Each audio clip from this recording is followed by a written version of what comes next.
My character is, his name is Peter Marlowe. He is a US senator, and we find out that he has just lost his re-election.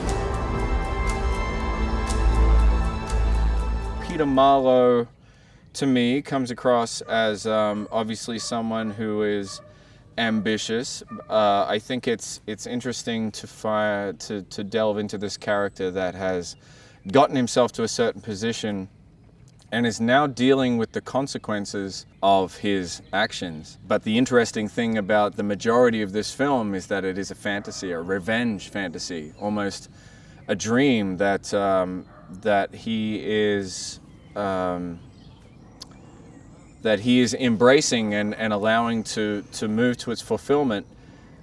And what I find is interesting is that within a dream sequence, especially one that is self-proclaimed from someone, in that Matrix way, it's like, how do we see ourselves? Well, we see Peter Marlowe as portraying himself as, capable, a bit James Bond, a bit Jason Bourne, in that he's a man on a mission. But then his subconsciousness, I think, starts to move through the fantasy as his assistant starts to bring up personal things that obviously pertain to him, that I don't think he purposefully wished for to be playing out within the fantasy.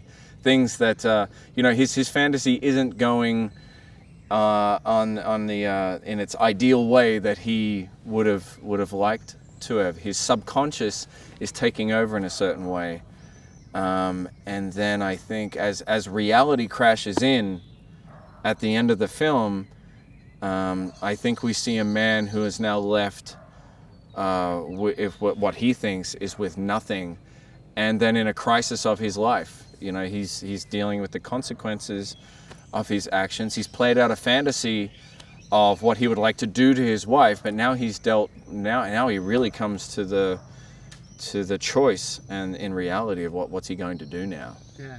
What's he going to do in life? What's he going to do with his relationship with his wife? It's almost like it's a man standing in his own grave, left with what are you going to do? A short film, to me, I guess, just has to be far more succinct and tight.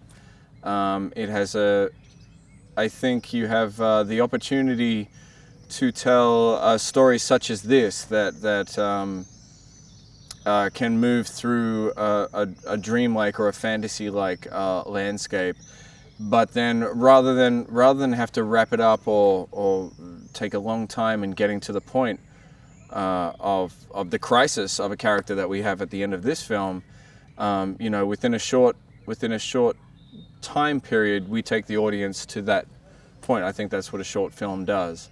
It gives you a snapshot of the circumstances and the story that you're telling, and the audience doesn't really have that long to work out, what's happening or to who to follow or to who to root for. It's a very short amount of time, and then I think that a short film can sometimes leave you with a more powerful effect, because just as an audience is starting to invest and start to delve into the world that you're presenting, you're done.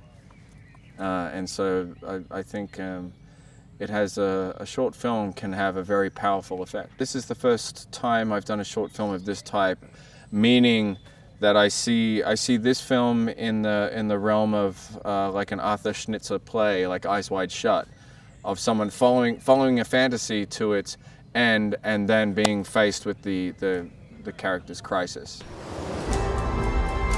I hadn't heard of Keyvan before. When this came to my emails, I then watched his film Vespa, and I was very impressed, very intrigued by his style and his storytelling style.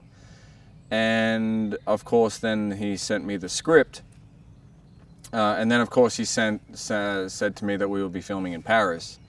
So there were three very good, strong reasons to want to come and tell this story. And I've been even then pleasantly surprised about how what a mature young filmmaker he is. I think he's got a bright future. I'll tell you right now, you're going to hear a lot more about Keyvan, and I think his instincts for such a young man are just right on the money. And he's also one of those great. He has one of those film directing traits, which I find so inspiring, that he's wanting to learn. He's open to the people around him with their experience to add to his vision, which, I mean, that says to me that he can only become a great filmmaker. Is it done?